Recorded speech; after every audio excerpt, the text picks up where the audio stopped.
샬롬. 하나님께서 우리에게 귀한 하루를 주셨습니다.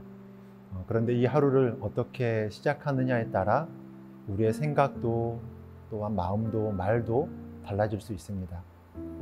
우리가 매일 하는 말들 속에서 그날 하루의 분위기와 삶의 방향이 담겨 있기 때문입니다.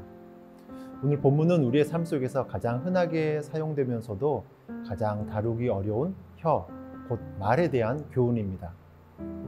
누구나 말을 하지만 아무나 말로 복을 끼치는 사람은 아닙니다.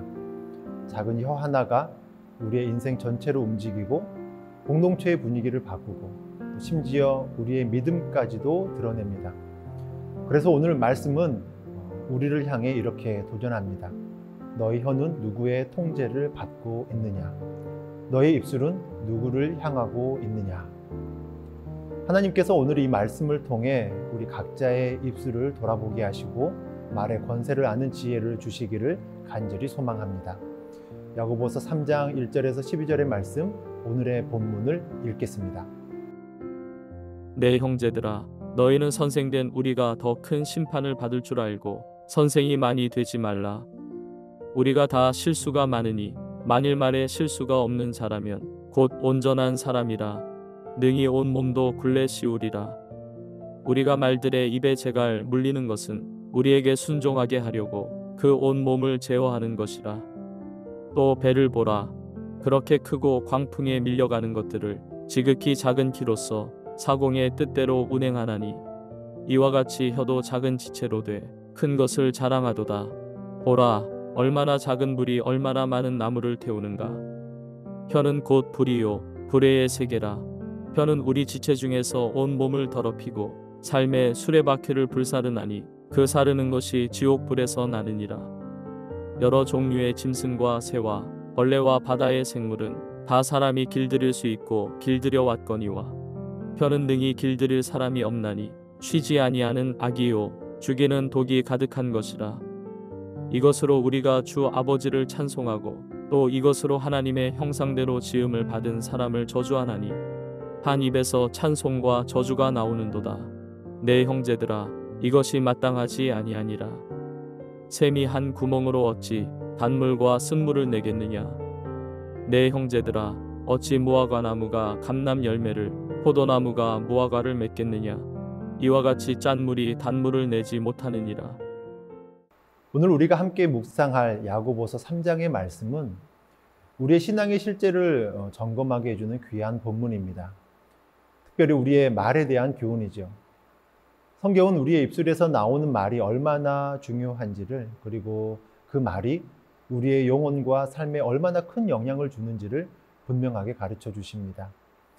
본문 1절에서 야고보는 많은 사람이 선생이 되지 말라라고 권면합니다. 여기서 선생은 단지 교사나 리더를 의미하는 것이 아닙니다. 누구보다 말을 많이 하고 영향력을 미치는 사람을 말합니다. 왜 선생이 되는 것을 조심스러운 일일까요? 이것은 말의 무게 때문입니다. 말로 인도하고 말로 가르치는 사람은 그만큼 더 큰 책임을 지기 때문입니다. 2절에 보면 우리가 다 실수가 많으니 만일 말에 실수가 없는 자라면 곧 온전한 사람이라 라고 말합니다. 말에 실수가 없다는 것은 단지 말을 잘한다는 의미가 아닙니다. 말로 남을 세우고 또한 덕을 끼치며 절제하는 삶을 사는 자, 그 사람이 바로 성숙한 사람입니다. 한마디 말로 사람의 마음을 위로하고 세울 수도 있지만 또 한마디의 말로 영혼을 무너뜨릴 수 있기 때문입니다. 야고보는 계속해서 세 가지 강력한 비유를 듭니다. 첫째, 말은 마치 말의 입에 물리는 재갈과 같다라고 말합니다. 말 한마디가 방향을 결정한다는 뜻입니다. 우리가 한마디 잘못한 말 때문에 관계가 무너지고 또 공동체가 흔들리는 경우가 얼마나 많은지요. 또 한 가지는 작은 키가 큰 배를 움직인다라고 하는 비유입니다. 여기서 키는 방향을 조절하는 것으로 보입니다. 말은 작아 보여도 그 영향력은 인생 전체를 움직이는 방향타와 같습니다. 또 한 가지 세 번째로는 작은 불이 큰 산을 태운다라고 하는 비유입니다. 말은 얼마나 무서운 위력을 가졌는지를 분명하게 보여줍니다. 그저 농담처럼 던진 말 한마디가 사람을 낙심하게 하고 또 오해를 일으키고 평생의 상처를 주기도 하죠. 야고보는 단호하게 말합니다. 혀는 곧 불이요 불의의 세계라 라고 우리 몸 전체를 더럽히고 삶의 수레바퀴를 불사르기도 한다라고 했습니다. 여기서 삶의 수레바퀴란 삶 전체를 의미합니다. 작은 혀가 우리 인생 전체를 불태울 수 있다라고 하는 것이죠. 그러면서 7절과 8절에서 야고보는 놀라운 사실을 말합니다.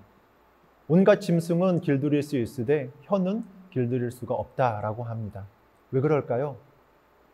그것은 혀가 단순히 몸의 지체가 아니라 우리의 마음과 연결되어 있기 때문입니다. 혀는 마음의 상태를 고스란히 반영합니다. 예수님께서도 말씀하셨습니다. 마음에 가득한 것을 입이 말한다라고 말합니다. 9절에서 야고보는 또 한 가지 모순을 지적합니다. 이 혀로 우리가 주 아버지를 찬송하면서도 또 그 혀로 하나님의 형상대로 지음받은 사람을 저주한다라고 말합니다. 주일에는 입술로 찬양을 하고 축복하면서도 평일에는 같은 입술로 비난하고 정죄하는 우리의 모습이 이와 같지 않습니까? 또 10절에서 한 입에서 찬송과 저주가 나오는 것이 마땅하지 않다라고 하는 이 말씀은 오늘 우리 자신을 분명하게 돌아보게 합니다. 정말 우리는 말로 하나님을 높이고 있는지 아니면 같은 말로 사람을 무너뜨리고 있지는 않는지 말입니다. 또 마지막으로 11절과 12절에서 야고보는 다시 자연의 이치를 들어서 말합니다. 한 샘에서 단물과 쓴물이 동시에 나올 수 있느냐라고 묻습니다. 무화과가 감람나무 열매를 또 포도나무가 무화과를 맺을 수가 없듯이 우리의 말도 한 가지 열매를 맺어야 한다라고 하는 것이죠. 하나님께 속한 자라면 그 입술에서 하나님께 속한 말이 나와야 합니다. 사랑하는 성도 여러분, 오늘 이 말씀을 통해 우리가 두 가지를 붙잡고자 합니다. 말은 곧 인격이고 신앙의 바로미터입니다. 우리의 입술에서 나오는 말이 은혜의 말이 되도록 늘 기도하며 성령의 도우심을 구합시다. 또 한 가지, 말의 열매는 반드시 맺히게 되어 있습니다. 말은 들은 사람들의 마음에 뿌리를 내리고 결국 그 말의 영향력은 되돌아옵니다.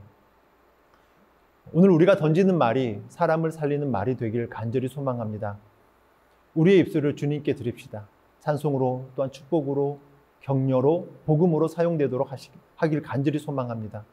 그러할 때 하나님께서 우리의 삶을 통해 다른 사람에게 샘물이 되어지고 축복이 되게 하여 주실 줄로 믿습니다. 함께 기도하겠습니다. 사랑해 주님, 오늘도 거룩한 아침을 말씀으로 열게 하여 주시니 참으로 감사를 드립니다. 우리의 입술에서 나오는 말이 얼마나 무겁고 또 큰 영향력으로 끼치는지를 깨닫게 하여 주시니 감사합니다.